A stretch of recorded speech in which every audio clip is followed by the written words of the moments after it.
நமது கலாச்சாரம், நமது பண்பாடு எப்போதும் நம்முடன் நீடித்து இருக்கும். சப்ஸ்கிரைப் திலக். இந்த பிள்ளைதான், இதுதான் தேவகிக்கு 8வது பிறந்த பிள்ளை. சாலையிலிருந்து எப்படி அவ்விடம் போனது? யார் செய்த துரோகம் இது? உடனே எனக்கு தெரிய வேண்டும் சானூரா. எப்படி முடியும் அரசே?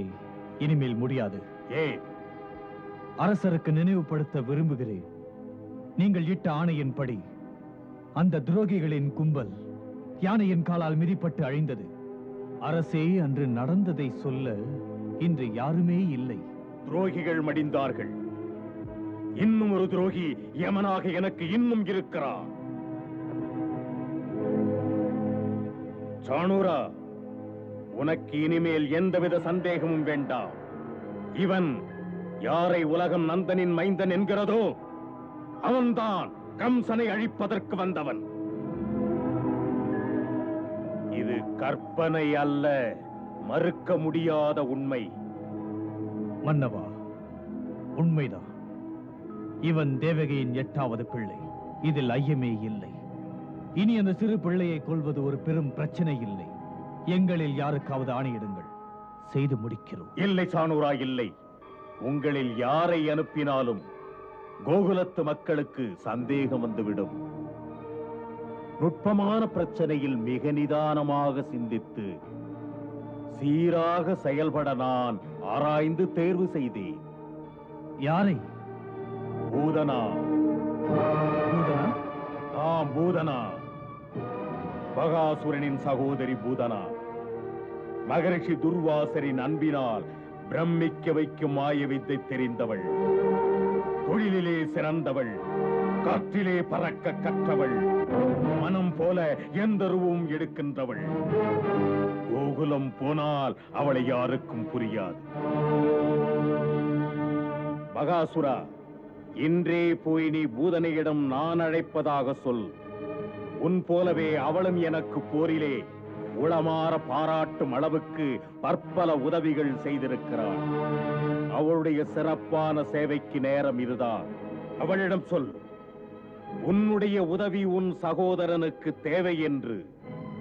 அதற்கு மேல் எதுவும் சொல்ல வேண்டாம். அவள் இங்கு வரட்டும், நான் பேசிக் கொள்ளுகிறேன். அவள் பிள்ளையை கொல்வாள், நான் வழி சொல்வேன். செல்! வாருங்கள்.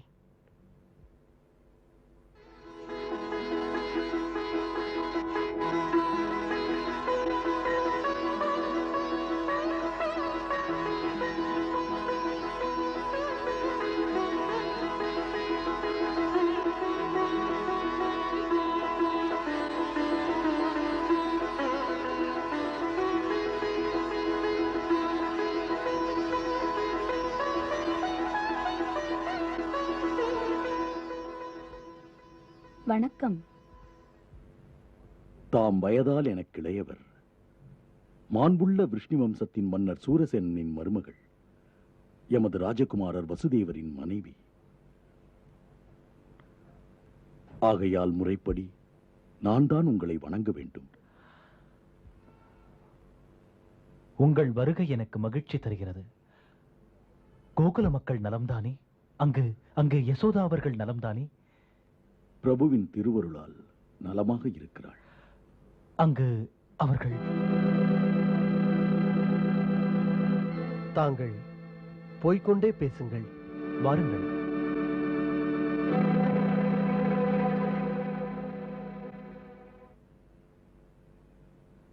உட்காருங்கள்.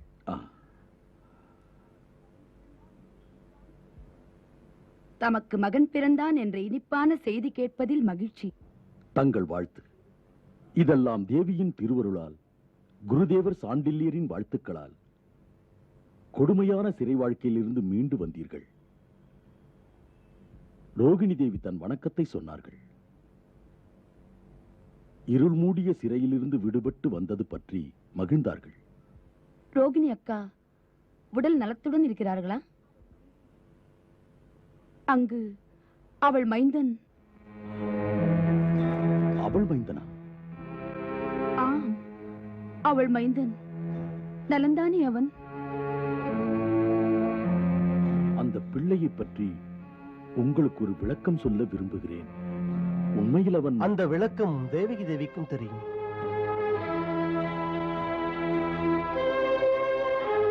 மகரிஷி கர்கர் தனது ஞானக் கண்ணால் பார்த்து உண்மை நிலைகளை ராஜகுமாரர் வசுதேவருக்கு தெள்ளத் தெளிவாக சொன்னார்.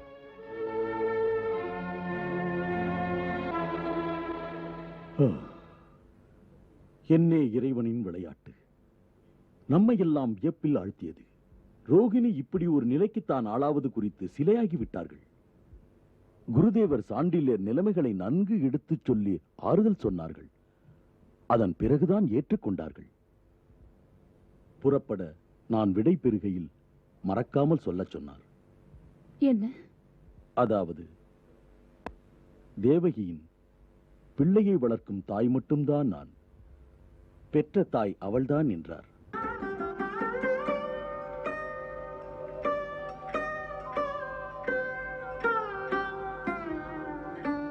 எத்தனை உயர்ந்தவள் அக்கா!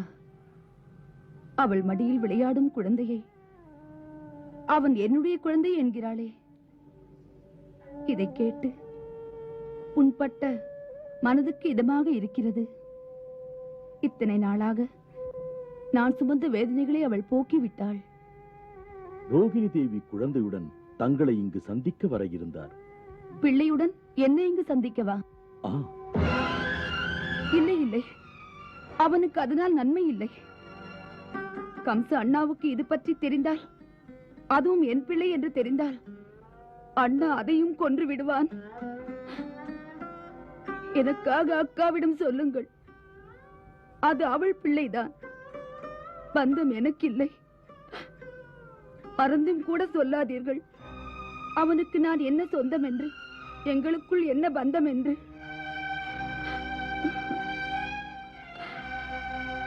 அவன் எங்காவது உயிரோடு இருந்தால் போதும், போதும், எனக்கு வேற எதுவும் தேவையில்லை. ஜானுரா, நமது பூதனா என்னானாள்? மன்னவா, அவளை அழைத்து வர பகாசுரனே அங்கே போயிருக்கிறார். அவள் ஆகாய மார்க்கமாக வருவாள், வந்து கொண்டிருப்பாள். ஜானுரா, இன்னும் நந்தகோபுரம் அவர் நண்பர்களும் மதுராவில் தான் இருக்கிறார்கள். இன்று மாலைக்குள் அவர்கள் வீடு போய் சேர முடியாது. சமயம் இதுதான். நந்தகோபுரம் வீடு போய் சேரும் முன்பாக ஊதகி கோகுலத்திற்கு போய் அவள் காரியத்தை தொடங்கினால் அது முடியும் சுலபமாக. மன்னவா, பூதகி வந்து விட்டாள்.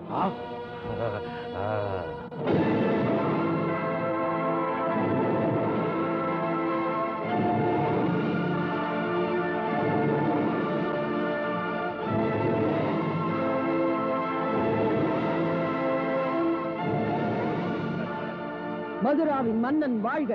அண்ணனுக்கு வணக்கம். உதகி,